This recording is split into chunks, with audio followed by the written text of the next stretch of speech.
অবাক করা ব্যাপার হলো সূরা শামসের শুরুতে আল্লাহ তাআলা ধারাবাহিকভাবে টানা নির্বিচ্ছিন্নভাবে 11 বার শপথ করেছেন।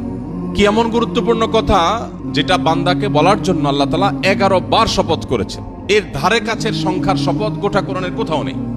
প্রিয় ভাইরা আমার, সেটা হলো আত্মশুদ্ধি, আত্মনিয়ন্ত্রণ, আত্মসংযম। এই বিষয়টার গুরুত্ব বোঝাতে গিয়ে আল্লাহ 11 বার শপথ করে বলেছেন, কদ আফলাহা মান যাক্কাহা ওয়া কদ খাবা মান দাসাহা। যে নিজেকে পরিশুদ্ধ করতে পারলো, নিজেকে পবিত্র করতে পারলো। তার অভ্যাস ছিল মিথ্যা বলা, কিন্তু সে ছেড়ে দিয়েছে।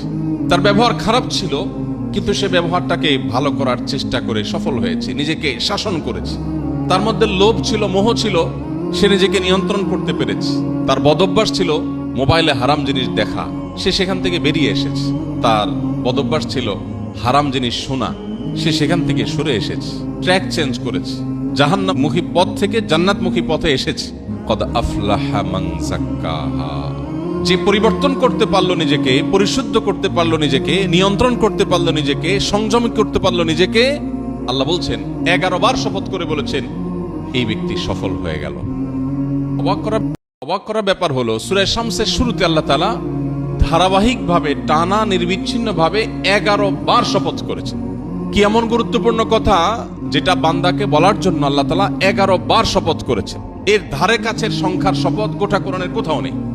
প্রিয় ভাইরা আমার, সেটা হলো আত্মশুদ্ধি, আত্মনিয়ন্ত্রণ, আত্মসংযম। এই বিষয়টার গুরুত্ব বোঝাতে গিয়ে আল্লাহ 11 বার শপথ করে বলেছেন, কদ আফলাহা মান যাক্কাহা ওয়া কদ খাবা মান দাসাহা। যে নিজেকে পরিশুদ্ধ করতে পারলো, নিজেকে পবিত্র করতে পারলো। তার অভ্যাস ছিল মিথ্যা বলা, কিন্তু সে ছেড়ে দিয়েছে।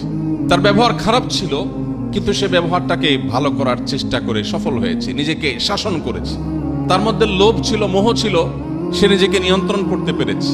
তার বদভ্যাস ছিল মোবাইলে হারাম জিনিস দেখা, সে সেখান থেকে বেরিয়ে এসেছে। তার বদভ্যাস ছিল হারাম জিনিস শোনা, সে সেখান থেকে সরে এসেছে, ট্র্যাক চেঞ্জ করেছে, জাহান্নামমুখী পথ থেকে জান্নাতমুখী পথে এসেছে। কদ আফলাহা মান যাক্কাহা। যে পরিবর্তন করতে পারলো নিজেকে, পরিশুদ্ধ করতে পারলো নিজেকে, নিয়ন্ত্রণ করতে পারলো নিজেকে, সংযম করতে পারলো নিজেকে, আল্লাহ বলছেন 11 বার শপথ করে বলেছেন, এই ব্যক্তি সফল হয়ে গেল। অবাক করা